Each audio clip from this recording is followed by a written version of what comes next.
A flood emergency hits Kentucky. That's my sister's home behind you. That's totally destroyed. My aunt's home right here. That's pretty much gone as well. After a trail of destruction is left by a tornado, migrant smugglers are getting brazen. At the time, it was our agencies that came together to effect essentially a rescue of those people. As Border Patrol have a shootout on the southern border. And South Floridians are getting in on the action. Being able to be part of that community is what really brings me here. As locals got a chance to dive into the world of comics. These stories and more coming up on Newsbreak. Hello, South Florida. I'm Amanda Gray. And I'm Kenya Cardone. Today is Thursday, July 20th of 2023. Live from the Lee Caplin School of Journalism and Media in North Miami, this is Caplin News.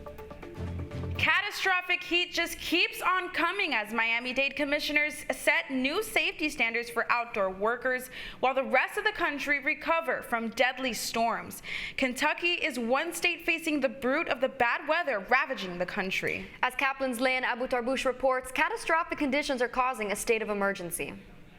Severe weather is getting out of control as catastrophic floods trigger a state of emergency in Kentucky, and relentless heat waves scorch cities across the country, affecting millions. A reckless tornado tears through North Carolina on Wednesday afternoon, leaving a trail of destruction and reducing homes to rubble. Well, that's my sister's home behind you. That's totally destroyed. My aunt's home right here. That's pretty much gone as well. And Kentucky is underwater as catastrophic floods trigger emergency in Mayfield following the EF4 tornado's deadly impact from 2021. Moments ago, I declared a state of emergency due to the impacts from severe weather. In Pennsylvania, rescue efforts persist as authorities search for two missing children after flash floods tragically claimed their mother's life.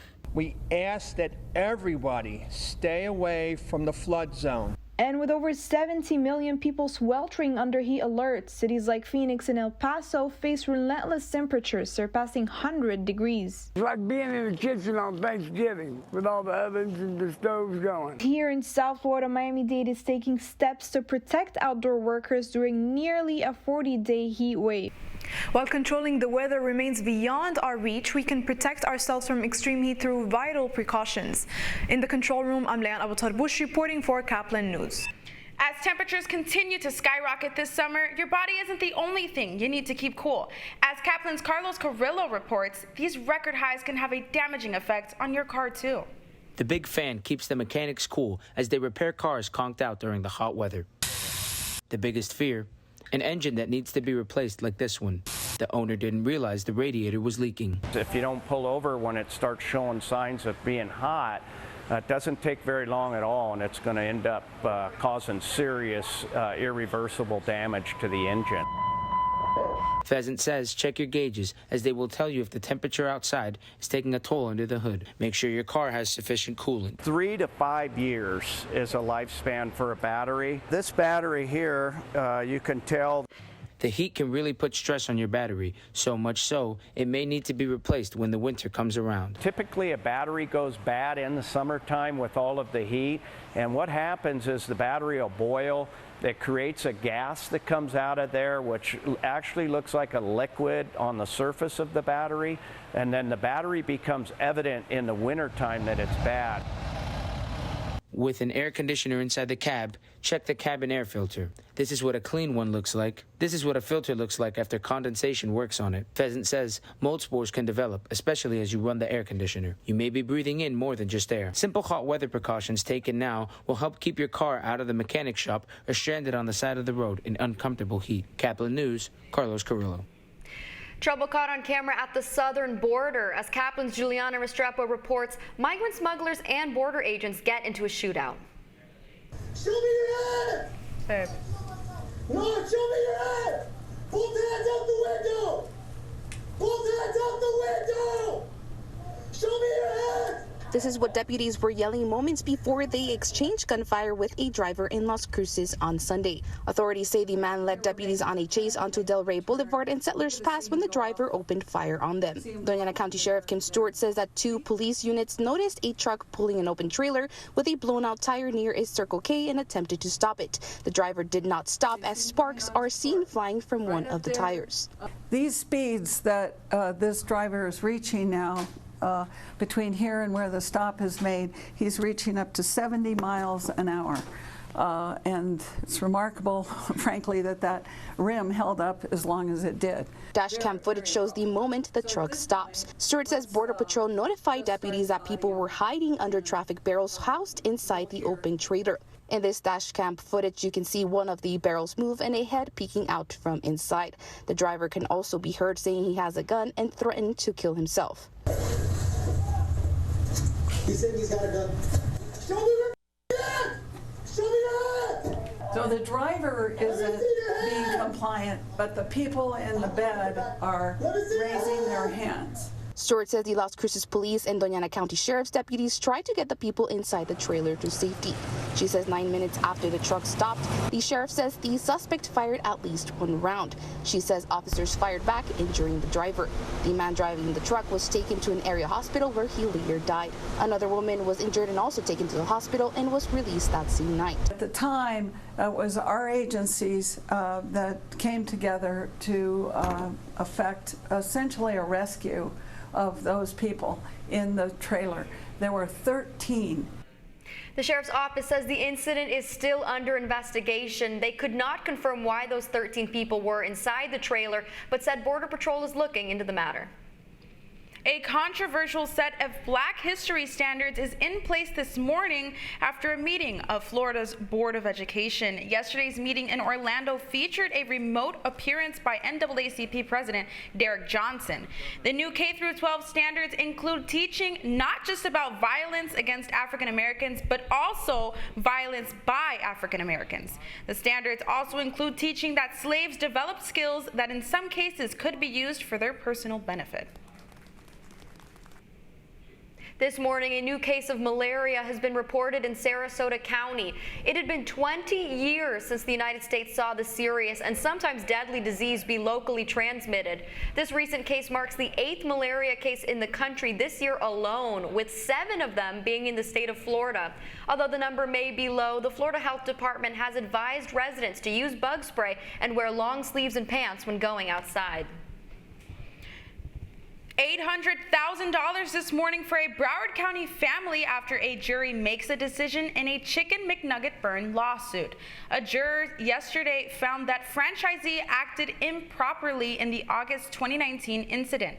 The family was seeking $15 million for the burn injuries the 4-year-old girl sustained. The child's mother said she was happy with the jury's verdict. Meanwhile, McDonald's attorneys declined to speak outside the courtroom. New this morning, we're learning a winning Powerball ticket has been drawn in California. The winning numbers were 7, 10, 11, 13, 24, and the Powerball was 24. The person holding the ticket matched all 6 numbers in last night's drawing. The jackpot is worth an estimated $1.08 billion with a cash value of $558 million. Not to worry though, you still have a chance to get lucky. Mega Millions jackpot is sitting at $720 million, and the next drawing is this Friday night. The Marlins try to pull one back in St. Louis as the Cardinal series comes to a close. That's still ahead, and so is the story. We all have an inner, nerd or geek. We all get excited about something, either whether it's from your childhood or all the way into your adulthood. There's something for everyone at a comic expo. Fantasy fans of all ages come together in South Florida. Newsbreak will be back in 2 minutes.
Radcliffe Art and Design Incubator is the velocity accompanying the fellow's rudder, as in a boat.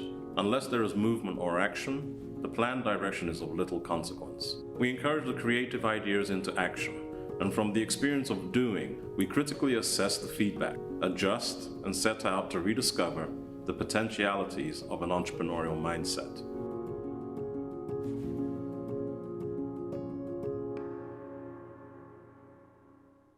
STEM is precise, no margin for error. Dare to forget that. Dare to have fun with it. Get weird with it. Dare to send those old STEM theories flying past the neighbor's house into outer space. Dare to program something internet-breaking, record-breaking. Dare to blow their minds. Dare to learn the difference between sedimentary and metamorphic rock. Go find those rocks. Dare to keep daring. Dare to STEM. Check out She Can STEM to get started.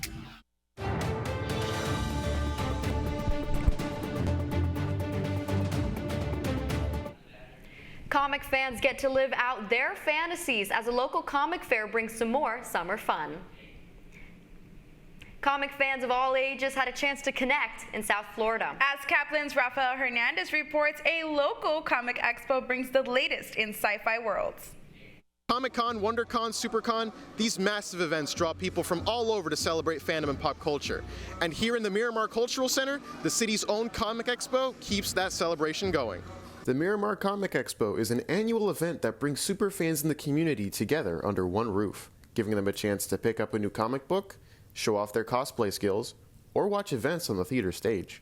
I know Miami has a huge market at their huge Comic Expo, Comic-Con, so we wanted to do something smaller scale because we don't have maybe the facilities of that, but we have a beautiful facility here with the theater, a banquet hall, the outdoor space, the plaza. The expo had no shortage of superheroes, but its real power was bringing a community together. Being able to be part of that community is what really brings me here. All the fun, all the families, all like everything that just brings out cosplay. We all have an inner, nerd or geek. We all get excited about something, either whether it's from your childhood or all the way into your adulthood. There's something for everyone at a Comic Expo because it can be an anime like Dragon Ball, Dragon Ball Z, or Pokemon, or maybe they're into Marvel or they're into superheroes. There's something out there for everybody, and it's something fun for the kids to come out and do with their friends and their families. Whether you're a die-hard comic book wizard or a casual fan, the Miramar Comic Expo will no doubt have something for you to marvel at. For Caplin News, this is Rafael Hernandez. The Miami Marlins falling short yet again. Their losing streak now at 6 games after Wednesday's match versus the Cardinals. Sandy Alcantara on the mound, recording 7 strikeouts. Brian De La Cruz added a home run, but it was not enough for the Fish. The final score was Marlins 4, Cardinals 6. The Marlins will look to bounce back Friday against the Colorado Rockies. You're watching Newsbreak, and we're coming right back.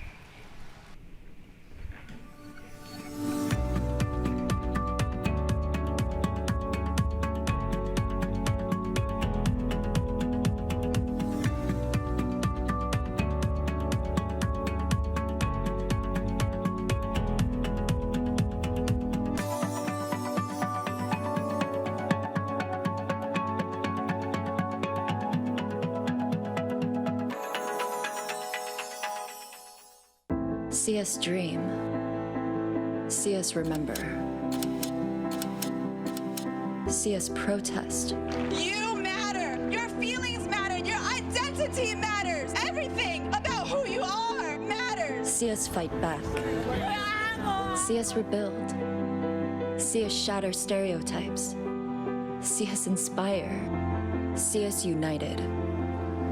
See us now.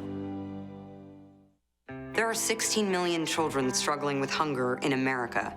That's 1 in 5 daughters, sons, neighbors, and classmates who don't know where their next meal is coming from. Yet billions of pounds of good food go to waste every year. It's time we do something about it. Feeding America is a nationwide network of food banks that helps provide meals to millions of kids and families in need. Visit feedingamerica.org to help them feed even more. Together, we can solve hunger. Together, we're feeding America.